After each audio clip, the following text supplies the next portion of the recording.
आप देख रहे हैं श्री हरि कृपा आश्रम चैनल। संस्थापक स्वामी श्री हरि चैतन्य पुरी जी महाराज।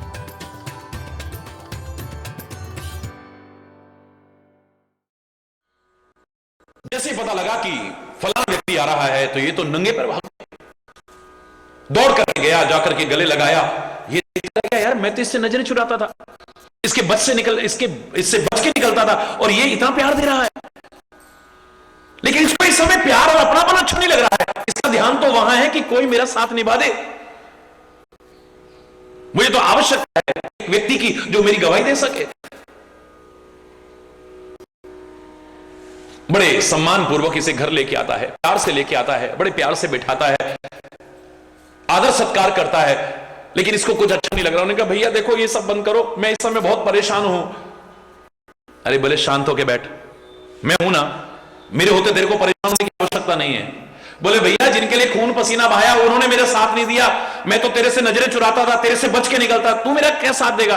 बोले घबरा मत, जान भी अगर लुटानी पड़ी तेरे को बचाने के लिए तो वो भी लुटा दूंगा, तू बिल्कुल निश्चिंत होकर के बैठ, ये चाय पानी पी। और कोई बड़ा स्वागत सत्कार कर रहा है, अंत में ये कह रहा है कि भैया कल तारीख है और ऐसा ऐसा ऐसा ऐसा है। बिल्कुल घबरा मत, मैं चलूंगा तेरे साथ, मैं जाकर के गवाही दूंगा, चाहे जो हो जाए। वो गया, जाकर के गवाही दी, मुक्त हो गया वो। ये तो खाली एक छोटा सा उदाहरण है, क्या हमारे जीवन में ये सब नहीं है? 3 मित्र हमारे भी हैं, 2 के लिए खून पसीना बहाते हैं और तीसरे को भूले रहते हैं। पहला है जमीन जायदाद मकान संपत्ति, हरि बोल रहा है, जोर से बोल रहा है। दूसरा मित्र है हमारा घर परिवार, मित्र, इष्ट मित्र, रिश्तेदार, कुटुंबी, ये दूसरे मित्र हैं हमारे। और तीसरा है धर्म परमात्मा, हरि बोल रहा है। 2 के लिए खून पसीना बहा रहे हैं, तीसरे से नजरें चुराते हैं। और जब अंत समय आता है, आवश्यकता पड़ती है, तब आंख से आंसू निकलते हैं। क्यों निकलते हैं? ये कहता है चलोगे मेरे साथ? आंगन में रखा हुआ है, सामने फैक्ट्री भी दिख रही है, मकान भी दिख रहा है, जमीन भी दिख रही है, जायदाद भी दिख रही है। पहले दोस्त की तरह कहते हम तो एक कदम भी तेरे साथ नहीं चल सकते हैं, सीधे सीधे मना कर देते 2 टूक। फिर इसकी नजरें जाती है जो चारों तरफ घेर के बैठे होते, बड़े बड़े आंसू बहा रहे हैं, हाय दादाजी, हाय दादाजी, हाय, बड़ा नाटक कर रहे हैं कि भैया तुम साथ चलोगे? बोले हाँ हाँ चलेंगे, पर कचहरी के बाहर तक ही चलेंगे, आगे नहीं जाने वाले, शमशान तक साथ निभाएंगे बस। हरि बोल रहा है। तब इसे याद आती है परमात्मा की, मैंने तेरे को सारी जिंदगी बुलाया है, जो मुझे करना चाहिए था वो नहीं किया, और जो नहीं करना चाहिए था वही करता रहा मैं। ऐ मेरे परमात्मा, अब तेरे अलावा मेरा और कोई नहीं है। इस दुख की घड़ी में अगर मेरा साथ निभा सकता है तो तू ही निभा सकता है, और कोई नहीं निभाएगा। अंत समय में भी आएगा ना। भगवान कृष्ण क्या कहते हैं गीता में? अंत काले च मामेव स्मरण मुक्त्वा कलेवरम। अंतिम समय में भी मेरा स्मरण करते हुए अगर इस कलेवर का, ये शरीर का परित्याग कर देता है, मुक्त कर देता हूं इसे। अंत समय में भी भगवान का नाम लेकर के अगर ये शरीर का परित्याग करता है, मुक्ति अंत समय में भी, तो फिर कई लोग कहेंगे फिर सारा जिंदगी लेने की क्या आवश्यकता है? अभ्यास बना रहे, इसके लिए आवश्यकता है बस, क्योंकि अंत समय में भी ध्यान वहीं जाएगा जहां सारी जिंदगी हमारा अभ्यास बना रहेगा। क्यों प्रार्थना करते थे? देहांत काले तुम सामने हो, बंसी बजाते मन को लुभाते, गाता यही मैं तननाथ त्यागूं, हे नाथ नारायण वासुदेव, श्री कृष्ण गोविंद हरे मुरारे, हे नाथ नारायण। ये सारी जिंदगी प्रार्थना करने की क्या आवश्यकता है? जब अंत समय में भगवान का नाम लेकर के मुक्ति हो सकती है, उद्धार हो सकता है, तो सारी जिंदगी क्या आवश्यकता है? अंत में ले लेंगे ना। अंतिम घड़ी कौन सी होगी पता तेरे को? जो सारी जिंदगी अभ्यास करते रहे उनसे गलती हो जाती है। जन्म जन्म मुनि जतन कराई, अंतराम कई आबत नाई। सारी जिंदगी अगर बच्चों में मोह ममता रही ना, अंत समय में ध्यान वहीं जाएगा। मेरे बेटे को बुला दो, मेरी बहू को बुला दो, मेरे पोते को बुला दो, मेरे को पता नहीं कब प्राण निकल जाए, यही कहेगा, भगवान का नाम नहीं लेगा वो आदमी।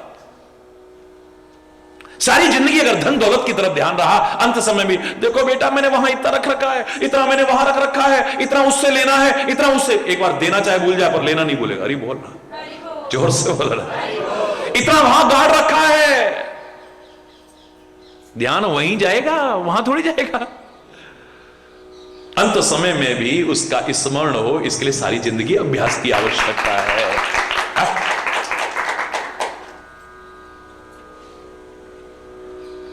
बहुत सारे रोग हैं जो लगे हुए हैं, आदमी को पता भी नहीं है कौन कौन से हैं और कैसे उनका निवारण हो। आज यहीं पर अगर कोई गलत शब्द निकला हो उसके लिए क्षमा चाहता हूं, अपनी वाणी को विराम दूंगा। एक बार जोर से बोलेंगे, धर्म की, अधर्म का, प्राणियों में, विश्व का, गौ माता की, भारत माता की, गंगा माता की, संत समाज की, भारत की देवियों की, भक्त समाज की,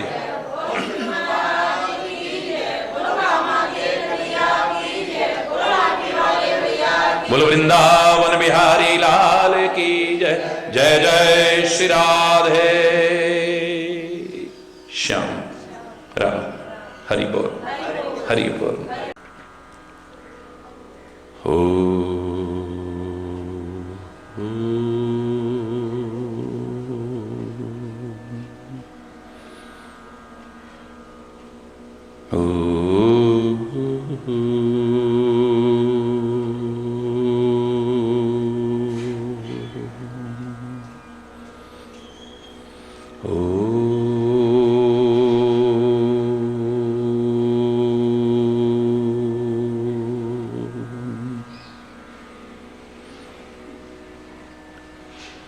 सर्वे भवन्तु सुखिनः, सर्वे सन्तु निरामया, सर्वे भद्राणि पश्यन्तु, मा कश्चित् दुःखभाग् भवेत्। ओम शांति शांति शांति। ओ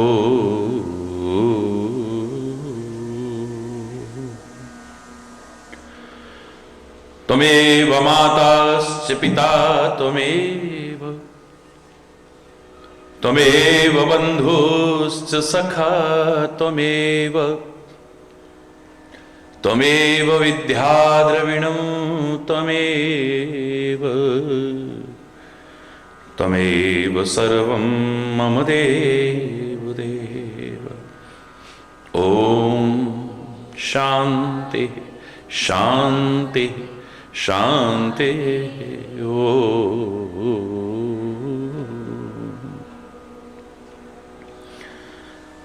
चैतन्यं शाश्वतं शांतं व्योमातीतं निरंजनं नादबिन्दुकलातीतं तस्मै श्री गुरवे नमः। तस्मै श्री गुरवे नमः। ओम शांति शांति शांति।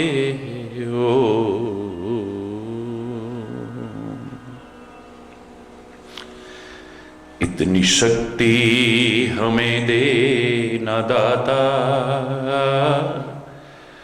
मन का विश्वास कमजोर होना। इतनी शक्ति हमें देना दाता, मन का विश्वास कमजोर होना। हम चले नेक रस्ते पे, हमसे भूल कर भी कोई भूल होना।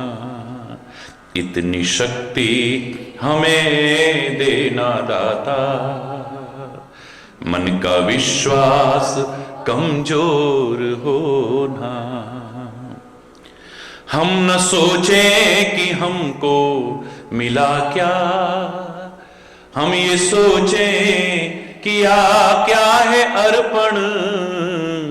हम न सोचे कि हमको मिला क्या, हम ये सोचे किया क्या है अर्पण।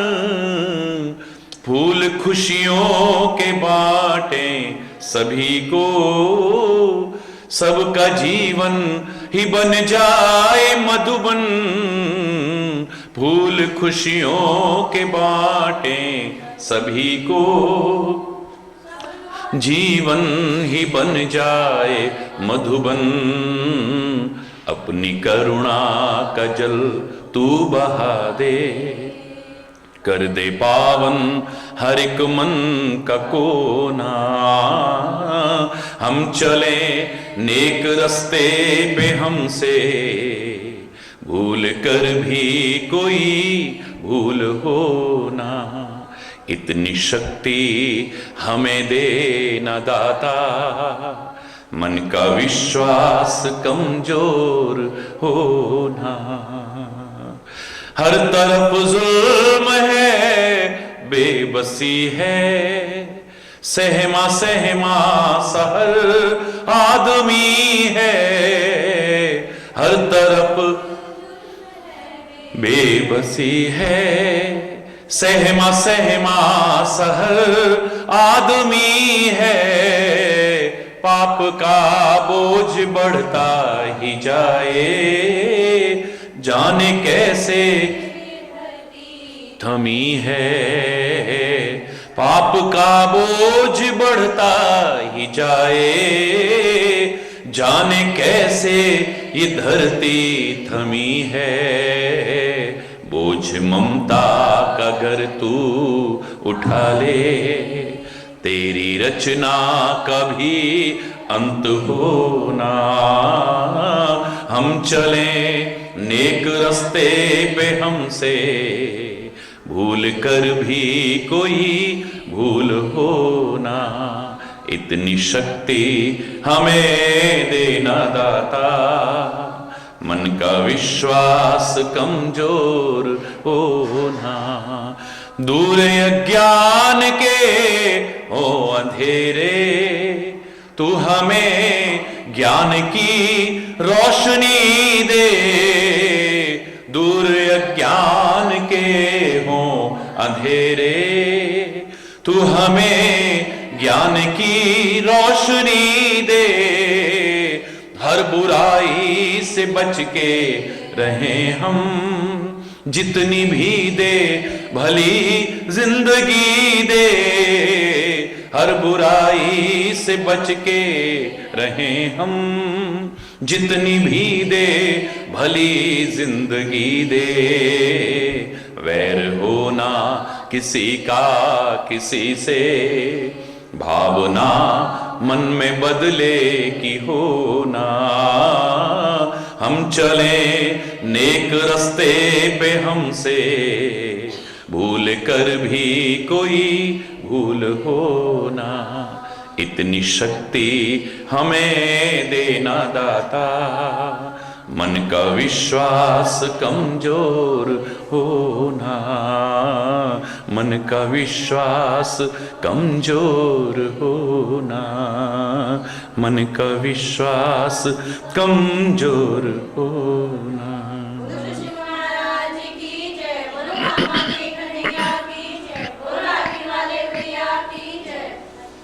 हरि बोल, हरि बोल। तन भी स्वस्थ होना चाहिए।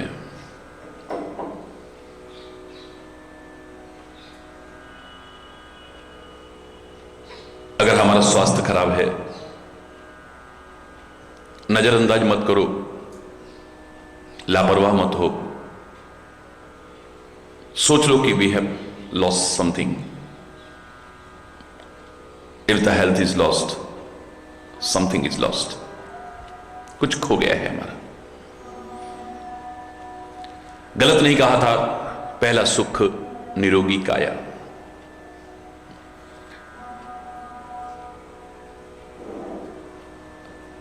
गया हुआ धन लौट करके आ सकता है,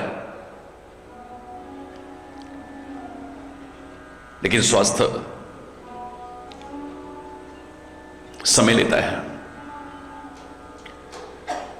हां कहा, यदि चरित्र ही चला गया तो फिर कुछ शेष नहीं रहा।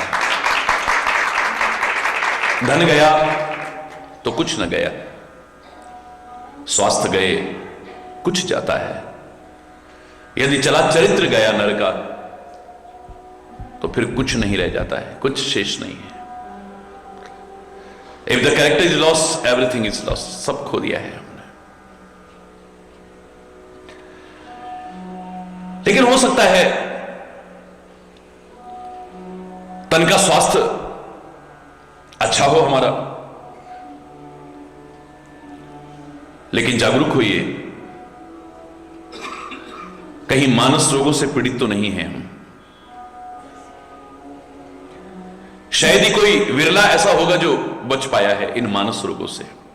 तन के रोगों से बच सकता है, अच्छा खान पान रखे, शुद्ध, सात्विक, संयमित, संतुलित,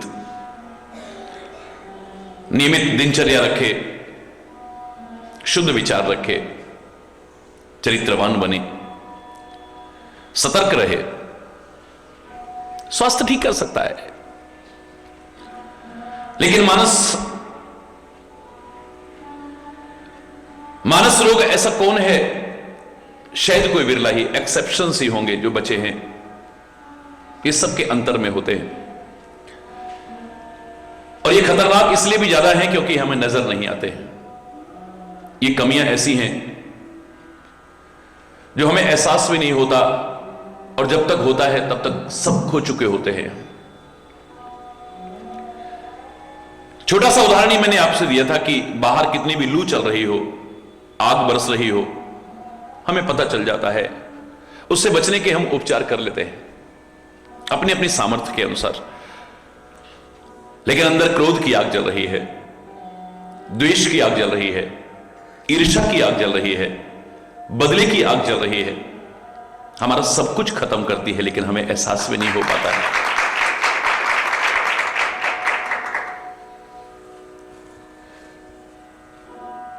कामरूपी बात कुपित हुआ है, क्रोध रूपी पित्त नित्य छाती को जला रहा है, अपार लोभ बढ़ा हुआ है, लालच कम होने का नाम नहीं ले रहा है। हरि बोल। और आयुर्वेद के सिद्धांत के अनुसार अगर वात, पित्त, कफ तीनों कुपित हो जाएं तो फिर सन्निपात रोग उत्पन्न होता है, मूर्छा रोग उत्पन्न होता है। एक साध्य रोग होते हैं, एक कष्ट साध्य होते हैं, एक असाध्य रोग होते हैं। असाध्य रोग पैदा हो जाता है।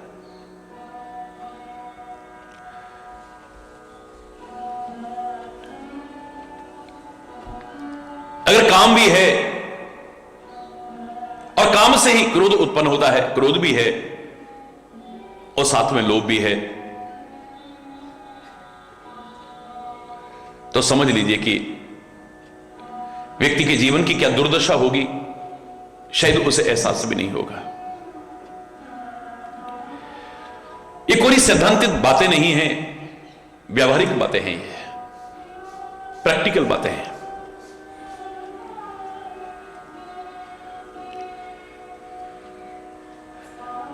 ममता रूपी दाद,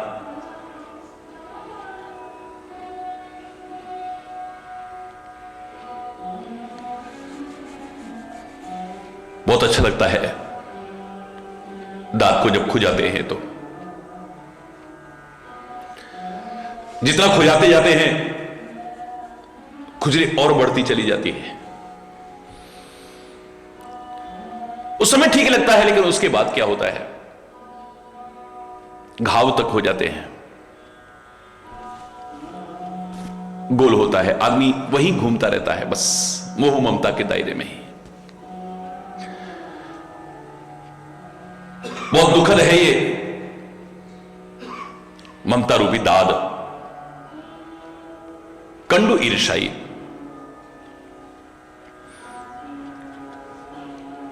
ईर्ष्या,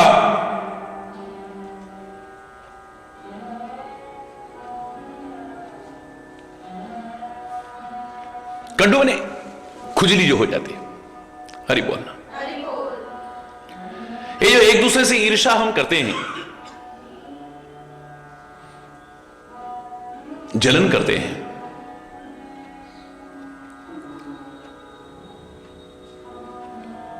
ऐसा रोग है, इसका हमें एहसास तो नहीं होता है, लेकिन हमारे सद्गुणों को नष्ट कर देता है, हमारी दिव्यताओं को नष्ट कर देता है, हमारी अच्छाइयों को नष्ट कर देता है।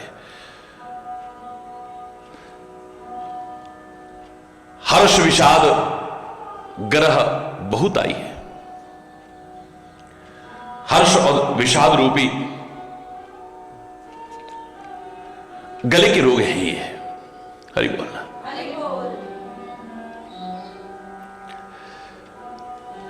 थोड़ा मिल गया, बड़ा हर्ष हो रहा है,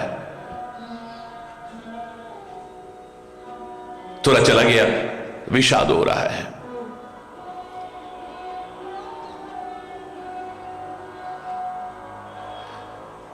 कई लोग इसे ग्रह बहुताई कहते हैं। तो जो ज्योतिष के अनुसार ज्यादा व्याख्या करने की कोशिश करते हैं, वो ग्रह माने ग्रह भी लगा देते हैं, बहुत सारे ग्रह इसको चिपके हुए हैं। हरि बोल।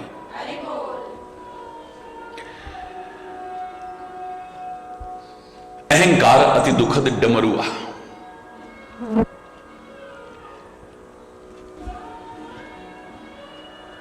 अहंकार रूपी बहुत दुखद गांठ का रोग हो गया है।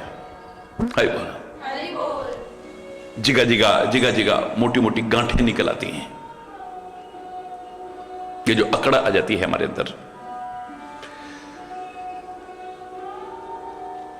और हम जो बात बात में अपने हृदय में गांठ बांध लेते हैं,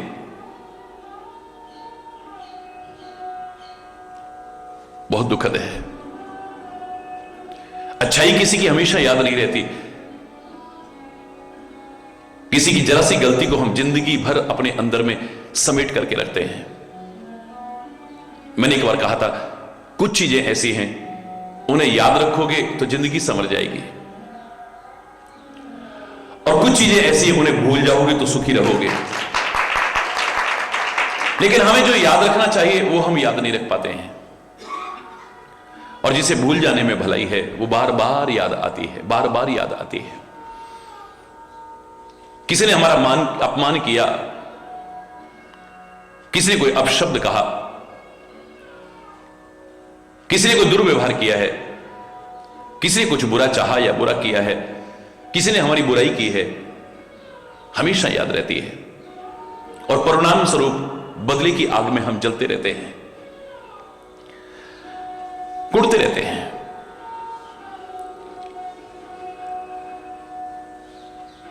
हमने किसी के प्रति उपकार किया है, इसे भूलने में भलाई है। जो पुराने लोग कहते थे, नेकी कर और कुएं में डाल। अगर तूने नहीं भूला, हमेशा याद रखा, और तेरी आशा के प्रतिकूल व्यवहार मिला, तो तुझे एक दुख और बढ़ जाएगा। देखा, हमने इसके साथ ऐसा करा और फिर भी इसने हमारे साथ ऐसा किया। पहले ही बहुत दुखी है तू, ऐसा संसार के जीव, एक दुख और क्यों बढ़ाता है? अगर तूने किसी के साथ भला किया है, उसे भूलने में भलाई है, और किसी ने कोई उपकार किया है, उसे हमेशा याद रखने में भलाई है। बदले में चाहे तू कितना भी उपकार कर देना, प्रति उपकार कितना भी कर देना, लेकिन फिर भी उसे भूलना मत कि इसने दुख के समय, संकट के समय, कष्ट के समय, मुसीबत के समय मेरा साथ दिया था। अगर ये ना होता तो मेरी क्या हालत होती है? इसने मुझे सहारा दिया, इसने मुझे भरोसा दिया, इसने मुझे ढांढस बंधाई, इसने मुझे ताकत दी, इसने मुझे मदद की। बदले में कितना भी कर लो, लेकिन उसे भूलना मत कभी। मैंने आपसे कहा था ना, श्री राम कहते हैं, हनुमान मैं तेरा ऋणी हो गया हूं। प्रभु क्यों शर्मिंदा करते हैं? आपने हम पर उपकार किया है, हमें सेवा का मौका देकर के। हमने आप पर कोई उपकार नहीं किया, कोई एहसान नहीं जताया है। हमारे जैसे तो पता नहीं कितने हैं आपकी सेवा करने वाले,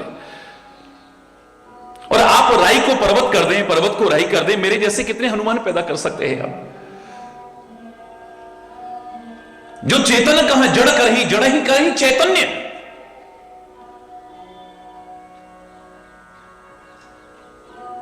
वो तो किसी से कुछ भी करा सकता है। आपने हमें सेवा का अवसर दिया, इस योग्य समझा। प्रभु आपका एहसान है हमारे ऊपर, हमारे ऊपर उपकार किया है आपने, हम आपके ऋणी हैं। आपकी सेवा करके हमने कोई आप पर एहसान नहीं किया है। हमसे तुमको बहुत है, पर तुमसा हमको ना है। नहीं नहीं नहीं, प्रति उपकार करूं का तोरा, मैं तेरा क्या प्रति उपकार करूं, तेरे इस उपकार का बदला कैसे चुकाऊं? और मैं चुकाना भी नहीं चाहता हूं, मैं तेरा हमेशा ऋणी बना रहना चाहता हूं। और हमें सिखाया है कि इस संसार के जीवो, अगर तुम्हें लगता है कि किसी ने उपकार किया है, उसे जिंदगी भर भूलना मत कभी। खाली वही नहीं कहा है कि सीता की खोज खबर लेके आ गए तो उस समय तो बड़ी ऐसी बातें की, और उसके बाद लक्ष्मण मूर्छित है, उसके लिए संजीवनी ले आए तो उस समय कहा, और उसके बाद फिर भूल गए। मतलब निकल गया तो फिर पहचानते ही नहीं। अहिरावण की चंगुल से बचा करके ले आए तो उस समय बहुत कुछ कहा, फिर उसके बाद लंका का युद्ध जीतने के बाद भी श्री राम अवध में जब आए हैं, इतने समय बाद सबका परिचय करा रहे हैं एक दूसरे से। अंत में जब नंबर आया है भरत का सबसे परिचय कराने के बाद, हनुमान का सबसे परिचय कराने के बाद भरत के पास लेकर के आते हैं। हनुमान जी का भी सबसे परिचय कराया है, भरत जी के पास लाते हैं। क्या परिचय दूं? तू जानता ही है इसको, तू पहचानता ही है इसको।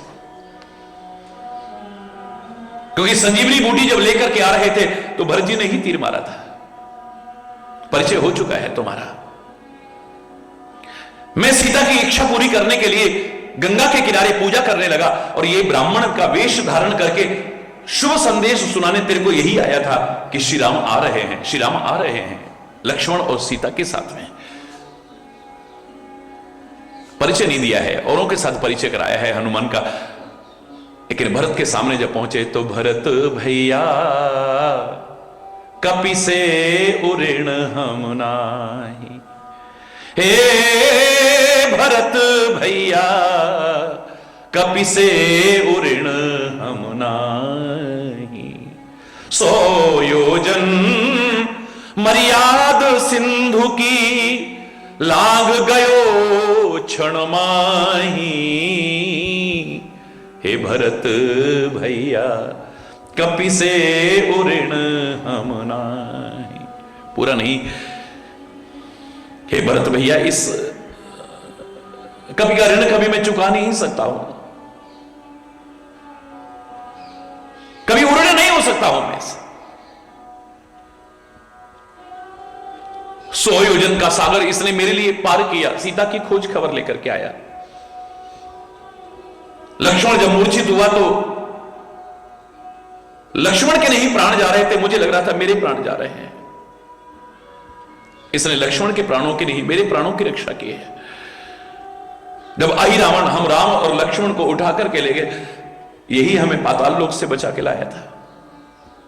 इतने एहसान चढ़ा दिए इसने कि हम इसका ऋण कभी चुका नहीं सकते। जामवंत भी थे और लोग भी थे, कहने लगे प्रभु पहली बात तो आप पर कोई एहसान नहीं है, आप पर कोई ऋण नहीं है, लेकिन यदि आप मानते हैं तो क्यों नहीं आप इसका ऋण चुका देते हैं? क्योंकि ऋण को तो बाकी नहीं रखना चाहिए, ऋण अच्छी चीज नहीं है, किंचित मात्र भी शेष नहीं छोड़ना चाहिए। श्री राम कहते हैं मैं इसका ऋण चुकाना ही नहीं चाहता हूं। सब बोले प्रभु क्या कह रहे हैं आप? किसी का ऋण हमारे ऊपर और हम चुकाना ना चाहें, ये तो अच्छी बात तो नहीं है। बोले मैं जानता हूं ये अच्छा नहीं होता है, लेकिन मैं इसका ऋण चुकाना नहीं चाहता हूं। समझ में नहीं आया तो श्री राम कहते हैं अपनी बुद्धि को भ्रमित मत करो मेरे, इसने जब ऋण चढ़ाया मेरे पर तो तभी चढ़ा ना जब संकट के समय इसने मदद की मेरी। जब मैं मुसीबत में था तब इसने मेरी सहायता की, तो उसी का तो ऋण चढ़ा है ना। ऋण कब उतरेगा? जब इस पर कोई संकट आए तो बदले में मैं मदद करूं। मैं तो चाहता हूं इस पर कभी संकट आए ना। ये ऋण चढ़ा है तो अच्छा है, ये ऋण कभी उतारना नहीं चाहता हूं मैं। मेरे परमात्मा, मेरे सदगुरु, उनकी तो कामना यह है कि मेरे बच्चों पर कभी कोई संकट आए ही ना, किसी पर कोई संकट ना आए। हम लोग कई बार कह देते हैं ना, तूने हमारे लिए पसीना बहाया, मैं तेरे लिए खून बहा दूंगा। हम अनजाने में कितनी बड़ी एक बद्दुआ दे रहे हैं, हम नहीं जानते हैं। कितना बड़ा अपराध कर रहे हैं हम नहीं जानते हैं। कितनी बड़ी गलती कर रहे हैं, हमें एहसास नहीं है। तेरे लिए पसीना, तूने हमारे लिए पसीना बहाया, हम तेरे लिए खून बहा देंगे। यानी पहले तो तेरे लिए युद्ध की स्थिति पैदा हो, इतना बड़ा संकट पैदा हो, खून खराबा हो, तब तेरे लिए खून बहा दें। अरे परमात्मा करे तो सुखी रहे, कभी तेरे पर इतना भी संकट ना आए कि तेरे लिए पसीना भी बहाना पड़े। और हां, अगर ऐसा कभी मौका आया तो फिर जरूरत पड़ी तो खून बहाने से भी नहीं पीछे हटेंगे। हरि बोल। कितना सुंदर भाव है। हमारे पर किसी ने उपकार किया है, कभी मत भूलना उसे, चाहे लाख उसका बदला भी चुका दो तब भी मत भूलना। और हमने किसी पर उपकार किया है उसे भूल जाने में भलाई है। याद रखो ना, परमात्मा को याद रखो, परमात्मा के नाम को याद रखो, परमात्मा के, सदगुरु के, माता पिता के, इस मातृभूमि के उपकारों को याद करो ना, सदगुरु के मार्गदर्शन को याद करो ना। किसी ने कुछ गलत किया है, बुरा किया है, बुराई की है, दुर्व्यवहार किया है, अपमान किया है, उसे भूल जाओ तो अच्छा रहेगा। कचोटता रहेगा, वरना कचोटता रहेगा अंदर। जीवन में कोई दुख की घड़ियां आई थी, अब निकल गई हैं, परमात्मा ने अब सब ठीक करा है, क्यों याद कर करके रोते हो? न वो घड़ियां हमेशा रही हैं, न ये जो हैं ये हमेशा रहेंगी। जो घड़ियां हैं पास में, बस इनका सदुपयोग करते जाओ, एक एक श्वास का, एक एक क्षण का सदुपयोग करते जाओ, अपनी शक्ति का, अपने साधनों का, अपने सामर्थ्य का सदुपयोग करते जाओ। बस यही हो सकता है और कुछ नहीं।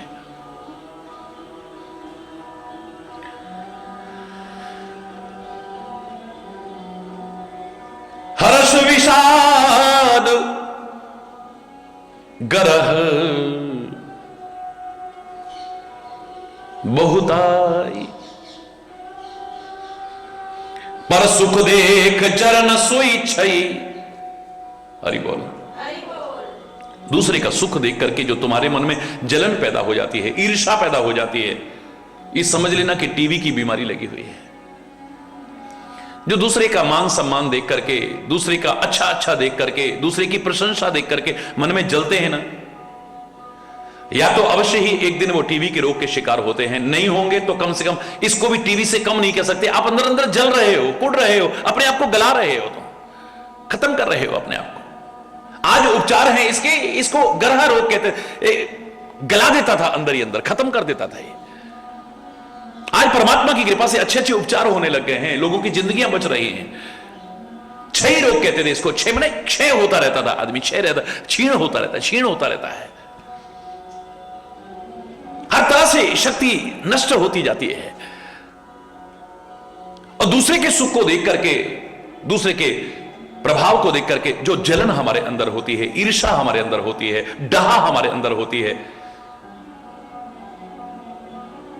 ऊपर से चाहे स्वस्थ है लेकिन उसे एक क्षय रोग ही लगा हुआ है और कुछ नहीं है।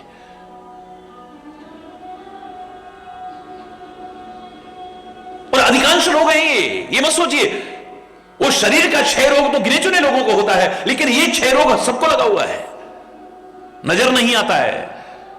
वो नजर आने लगता है, आदमी कमजोर क्यों होता जा रहा है, इसको कफ क्यों आ रहा है, खांसी क्यों नहीं रुक रही है, बुखार क्यों नहीं ठीक हो रहा है, पता लग जाएगा कि टीबी की बीमारी हो गई है।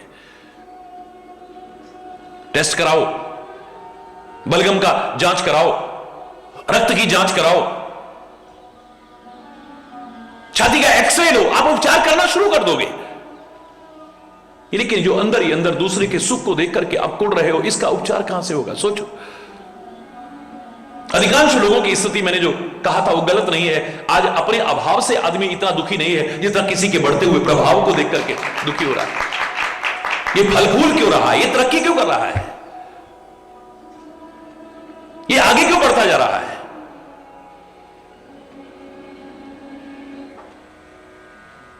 भाई भाई को आगे बढ़ते देख करके खुश नहीं है, एक दूसरे को देख करके खुश नहीं है।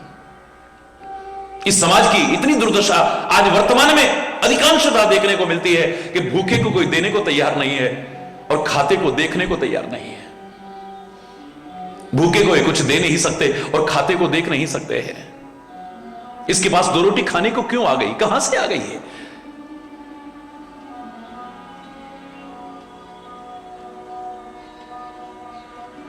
ईर्ष्या हो जाती है मन में, जलन हो जाती है मन में। पर सुख देख जरन सोई छई, पराये सुख को देख करके जो जलन होती है, ये समझ लेना कि क्षय रोग है। चार लोग होंगे, इसकी बड़ाई क्यों हो रही है? इसको इतना सम्मान क्यों मिल रहा है? इसका आदर क्यों हो रहा है? इसको इतना प्यार क्यों मिल रहा है?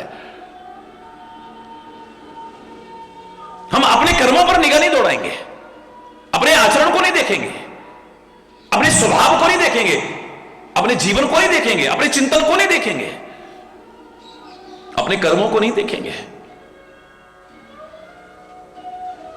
यहां जो मिलता है सब अपने कर्मों का ही फल मिलता है।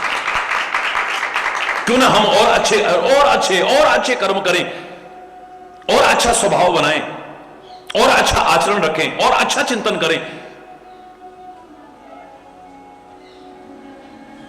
उनसे भी ज्यादा सम्मान के पात्र बन सकते हैं, उनसे ज्यादा आदर के पात्र बन सकते हैं, उनसे भी ज्यादा प्यार के पात्र बन सकते हैं। क्यों नहीं बन सकते हम?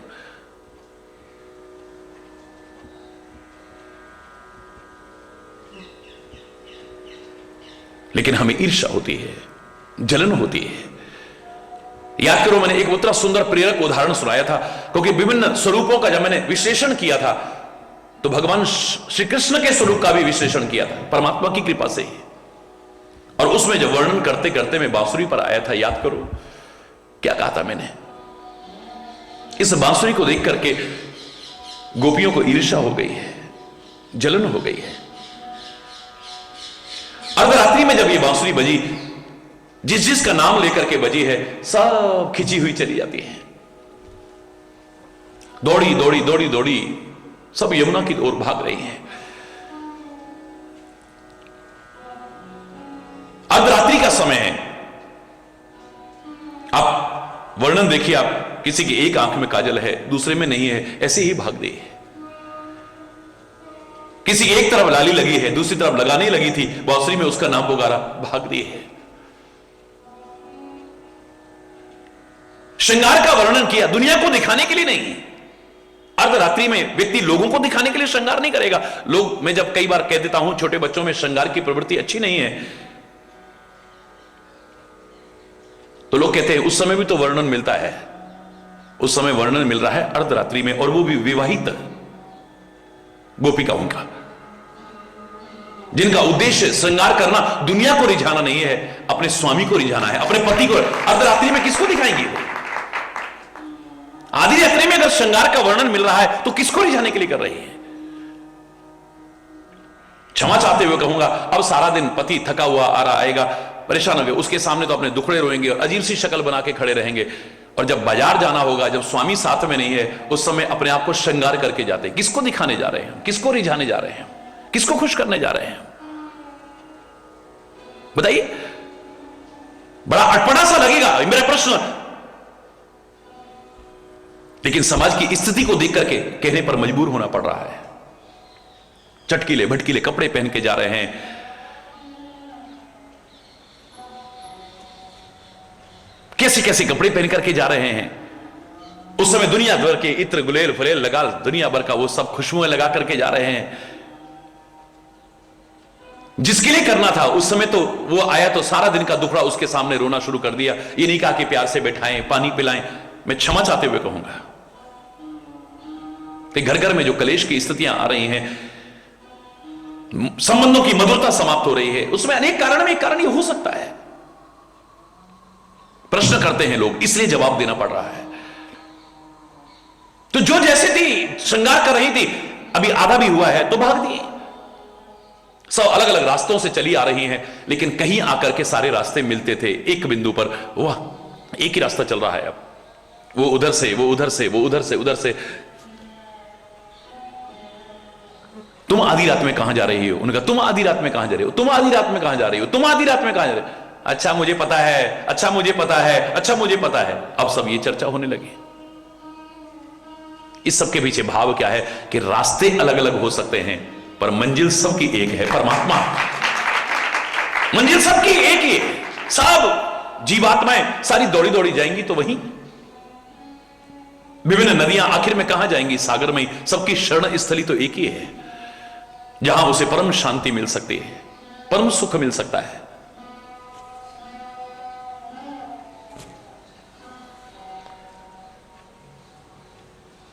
एक कहने लगी, हे सखी, ये बांसुरी तो भगवान से हम कहेंगे कि इसको दूर कर दो तुम।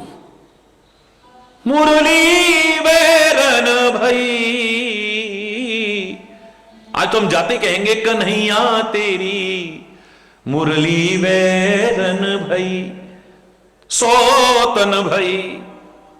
ये तो हमारी दुश्मन हो गई है, ये हमारी सौत हो गई है। इतना प्यार तो हमें भी नहीं करते हो जितना इस बांसुरी को प्यार करते हो। इसे तो अपने पास हमेशा रखते हो, कभी यहां ठूस करके रखते हो, कभी अधरों पर रखते हो, है हाथों पर रखते हो, अपने से दूर नहीं करते हो इसे। और हम हरि बोल, और वैसे भी ये तुम्हारे पास रहने के लायक नहीं है। अब देखो बुराइयां नजर आने लग जाती हैं जब ईर्ष्या आ जाती है, तो ये तुम्हारे पास रहने के लायक नहीं है। तुम खुद कहते हो मोही कपड़ छल छिद्र न भावा, मुझे छिद्र पसंद नहीं है, और इसमें तो छेद ही छेदे हैं। हरि बोलना, 7 छिद्र ये और एक ऊपर एक नीचे, 9 छिद्र हैं इसमें तो। हरि बोलना, इसमें तो छिद्र ही छिद्र हैं। ये तुम्हें प्रिय क्यों है? हे कन्हैया, फिर तुम तो मर्यादा पसंद करते हो, और ये जब जब बजती है हम मर्यादा विहीन होकर के भागती हैं। हमें लोक लाज शर्म मर्यादा कुछ नहीं रहती है, हम पागल होकर भाग देती हैं। ये समाज में से मर्यादा को भंग करती है। ये बांसुरी तुम्हें क्यों पसंद है? ये बांसुरी हमें आपसे दूर रखती है, आप खुद करीब करीब लगी रहती है। ये हमें, ये बांसुरी आपको क्यों अच्छी लगती है? फेंको इसे, और नहीं फेंकेंगे हम तोड़ ले, छीन करके तोड़ देंगे इसको आज। एक कहने लगी, सखी तुम बांसुरी की बुराइयां तो कर रही हो, लेकिन कभी तुमने सोचा है, तुम कहती हो, हरि बोल, तुम कहती हो ये हमें दूर करती है। अरे ये जब बजती है, तुम्हारा नाम लेकर के पुकारती, तभी तो तुम दौड़ के आती हो। ये तो तुम्हें बुलाती है कन्हैया के पास में। बांसुरी तो तुम्हें एक तरह से निमंत्रण पत्र है, ये निमंत्रण देती है, आओ तुम भी आओ, तुम भी आओ, तुम भी आओ। ये दूर कहां करती है? ये तो परमात्मा के करीब लाने की कोशिश करती है।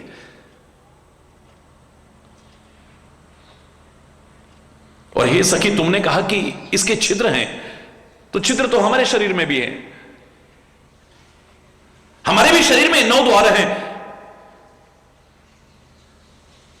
हे सखी, इसके स्वर सही हैं, इसके छिद्रों से सही स्वर निकलते हैं, तभी कन्हैया को प्रिय है। कन्हैया तो क्या, एक आम बांसुरी वादक भी अगर ये कंसुरी हो जाए तो उसे आपके करीब नहीं रखेगा, दूर फेंक देगा। इसके स्वर जब तक ठीक है तभी तक बांसुरी वादक को प्रिय हो सकती है। इसके छिद्रों से जो स्वर निकलते हैं बिल्कुल ठीक निकलते हैं, लेकिन हमारे तो सारे स्वर बिगड़ चुके हैं। उन्हें सुधारो, कमियां तो निकाल रहे हो, एक बार अपने दोष भी तो देखो तुम। कंसुरे हो चुके हैं हम। हरि बोलना, जोर से बोला। बनसुरी, सुर में बंतु, या दैवत्व परिपूर्ण जीवन बना तू। कंसुरी मत बना। हरि बोलना। और हे सखी, तुमने कहा कि लोक लाज मर्यादा को दूर करती है। ना ना ना ना ना, हो ही नहीं सकता है। एक बांसुरी ऐसी है जो जीवन की सारी मर्यादाएं हमें सिखाने की कोशिश करती है, इसलिए भगवान को प्रिय है। तुमने देखा कभी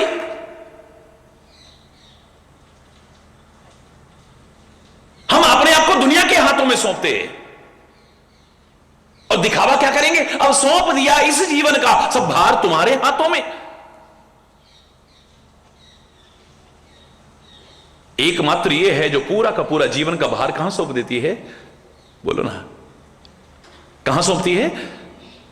भगवान के हाथों में। खाली कहती नहीं है, अपनी जिंदगी का सारा भार सौंप देती है उनके हाथों। पूरा का पूरा बांसुरी का भार कहां होता है बताओ? हाथों में ही तो होता है ना।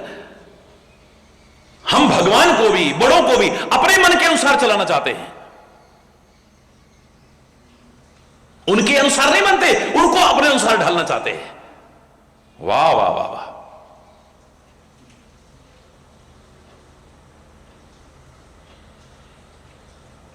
जिनसे सीखना था उनको सिखाने की कोशिश कर रहे हैं। अरे तुम कहो कि तुम्हारे जैसा हमारा और कोई नहीं है, लेकिन वो कहेगा कि तुम्हारे जैसा कोई और नहीं है। तुम खुद ही जवाब दे दो कि हमारे जैसे तो तुम्हारे बहुत हैं। हमारे लिए दुनिया में और कोई नहीं है सहारा, हमारा एकमात्र तू ही है, लेकिन तेरे हम ही हैं। इस भ्रम में मत जीना कभी भी।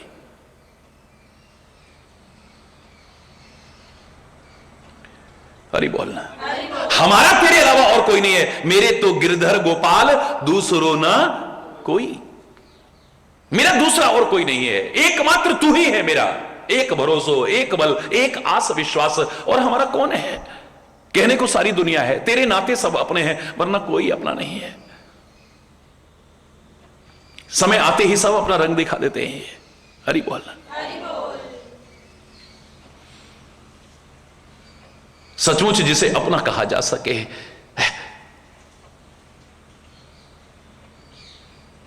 उनको तो अपना बनाने में लगा रहा, लेकिन जो सचमुच अपना था उससे दूर भागता रहा मैं।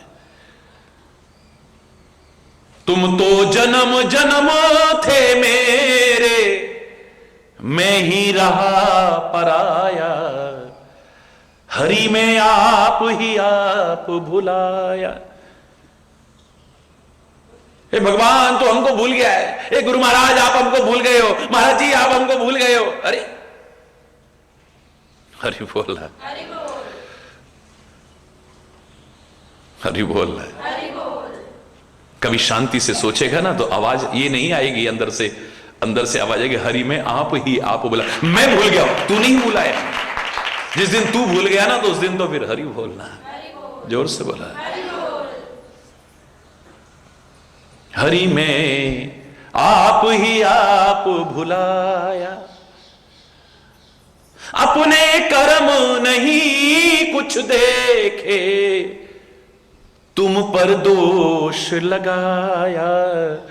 हरि में आप ही आप भुलाया, देश विदेश बहुत दिन भटका, अपने घर नहीं आया। हरि बोल। देश विदेश बहुत दिन भटका, अपने घर नहीं आया, हरि में आप ही आप भुलाया। मेरे पांव में बेड़ी बनकर पड़ गई ममता माया, मेरे पांव में बेड़ी बनकर पड़ गई ममता माया। तुम तो दूर नहीं थे मुझसे, मैं ही पहुंच न पाया। लोग कहां कहां से आगे, मैं ही नहीं आ पाया। हरि पास के पास से नहीं आ पाया। हरि बोलना। और जब दोष निकालना होगा, आप हमें भूल गए, आप हमें भूल गए। हरि बोलना, जोर से बोलना। तुम तो दूर नहीं थे मुझसे, मैं ही पहुंच न पाया, हरि में आप ही आप भुलाया। हरि में मूरख मन कीन्ही मनमानी, हीरा जन्म गंवाया। मूरख मन कीन्ही मनमानी, हीरा जन्म गंवाया। तुम तो जन्म जन्म थे मेरे, मैं ही रहा पराया। हरि में आप ही आप भुलाया, हरि में आप ही आप। मेरा तेरे अलावा और कोई नहीं हो सकता है। तेरे नाते सब अपने हैं, सबके प्रति जो मेरी ड्यूटी है उसको पूरा करूं, बाकी कोई अपना नहीं है। समय पड़ते सब पता चल जाता है। तेरे नाते सब अपने हैं, वरना तेरे अलावा कौन अपना हो सकता है। हरि बोलना। तो मेरा तू ही है ये मैं कह सकता हूं, इसमें कोई पाप अपराध नहीं है। लेकिन तेरा मैं ही हूं, यहां गड़बड़ है। हरि बोलना। तेरी तो सारी दुनिया है, सारी सृष्टि तेरी अपनी है। हरि चैतन्य से पूछा जाए कि आपका कौन है अपना, मैं कहूंगा कौन नहीं है अपना, ये बता दो ना मुझे। मेरा कौन नहीं है मुझे ये बता दो, फिर मैं तुमको जवाब दे दूं तुम्हारे प्रश्न का। तुम चाहे अपना समझो न समझो, लेकिन मेरे लिए तो सब अपने हो, पराया को हो ही नहीं सकता है।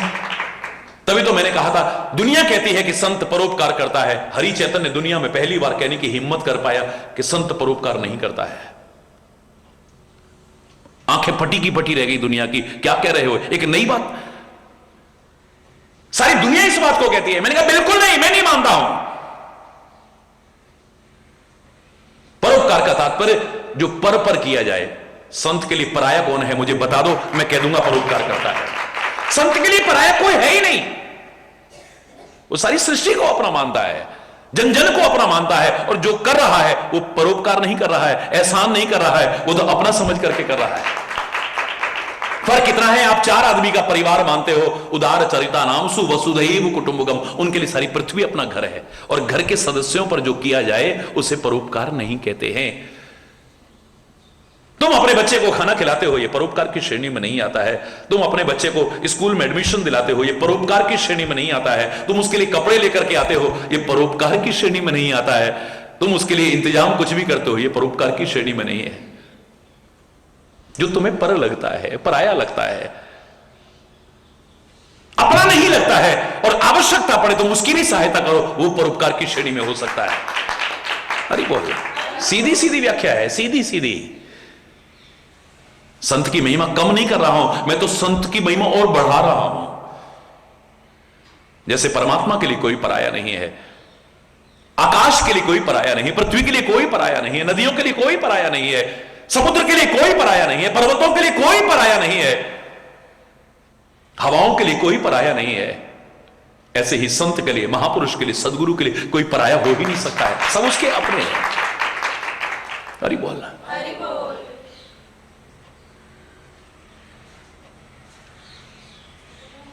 हमने बांसुरी को ताने तो मारे, उल्हाने तो मारे, उसकी आलोचना तो की है, उसकी कमियां तो निकाली हैं, लेकिन अपनी कमियों पर एहसास नहीं है। उस सखी कहती है, अरे हम तो भगवान को भी अपने इशारे पर नचाना चाहते हैं, या तो बन जाओ ना इस लायक। लोग कहते हैं ताही अहीर की छोहरियां छचिया पर छाछ पे नाच नचावें। अहिर की छोकरियों से थोड़ी सी छचिया पर छाछ पे नाच नचाया। अहिर की छोरियों की क्या ताकत है जो कन्हैया को नचा जाए। थोड़ी सी छाछ पे, त्रिलोकी का पेट भरने वाले को थोड़ी सी छाछ पे नचाएगा। छाछ दूंगी, नाच के दिखाई दे। जिसके घर में 9 लाख, चलो मानव रूप में भी देखो, 9 लाख गाय जिसके घर में हो, कितना दूध दही माखन होता है, वो थोड़ी सी तुम्हारी छाछ के लालच में नचेगा। मतलब कितनी हंसी जैसी आती है।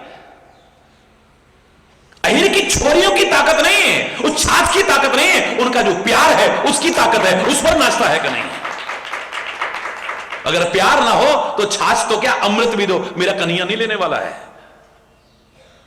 वो विदुर के साग खा जाएगा रूखा, केले के छिलके खा जाएगा, लेकिन अगर प्यार नहीं है तो दुर्योधन की मेवा भी परित्याग कर देगा। प्यार नचा सकता है उसे। भाव का भूखा हूं मैं और भाव ही बस सार है। प्रभु स्वयं कह रहे हैं, भाव बिन सुनी पुकारों को कभी सुनता नहीं।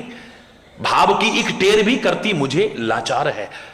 अन्न धन और वस्त्र भूषण कुछ न मुझको चाहिए, भाव से एक पुष्प भी दे वो मुझे स्वीकार है। भाव का भूखा हूं मैं और भाव ही बस सार है। भाव से मुझको भजे तो भव से बेड़ा पार है। भाव का भूखा है, प्रेम का भूखा है, वो छाछ का भूखा नहीं है, माखन का भूखा नहीं है। अधूरा मत समझो, पूरी तरह समझ करके अपनाओ और आप भी इस लायक बनो। हरि बोल। मैया ने उसे बांध दिया,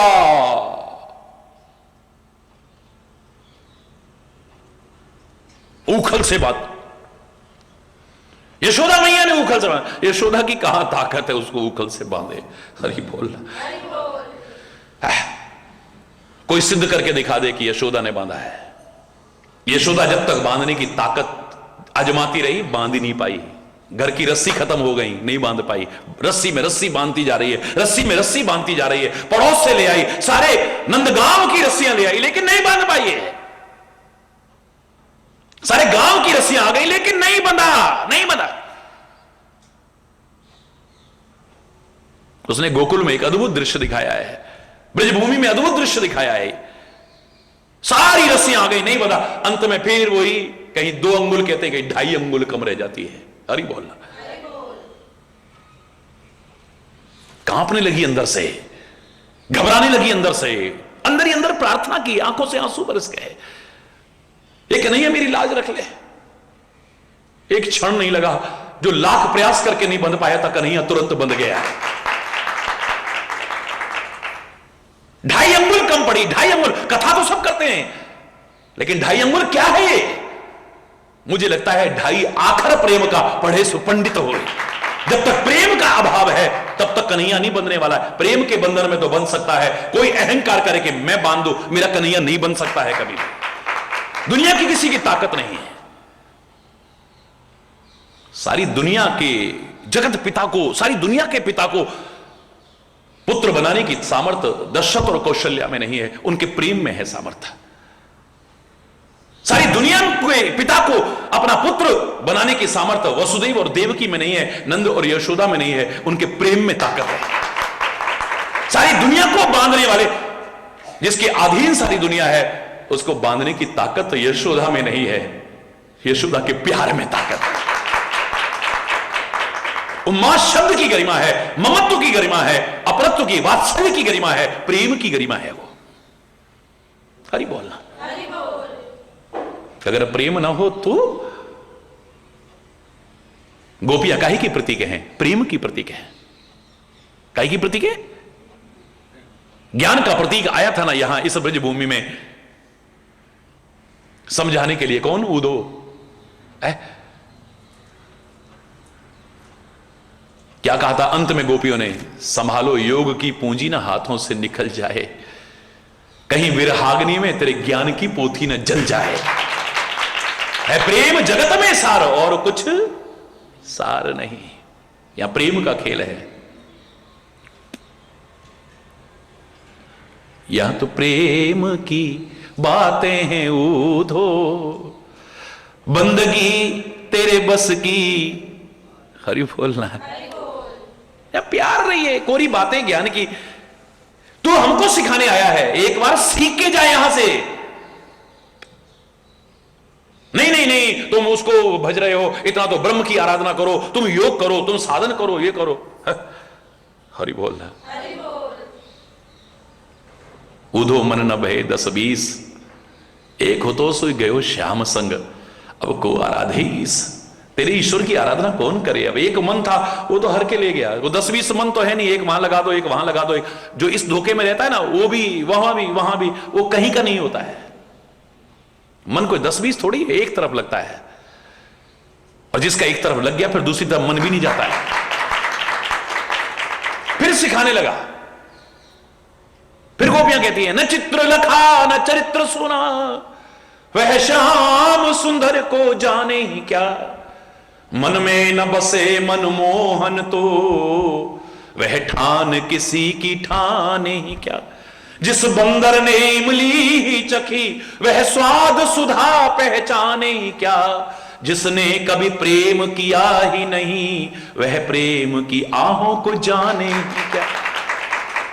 ये इमली तो बहुत चखी है, पर यह अमृत है, एक बार चख के देख तू प्रेम को। है? क्या कह रही हो तुम? जब नहीं समझ में आया है तो अंत में कहती हैं, गोपियां कहती हैं, राधा कहती हैं, एक कहना हमारा मान जा, हम तेरा कहना मानेंगे, जो तू कहेगा हम मानेंगे। क्या कहना मानू? ऊधो पहले तुम राधा बन जाओ। हरि बोल, जोर से बोला।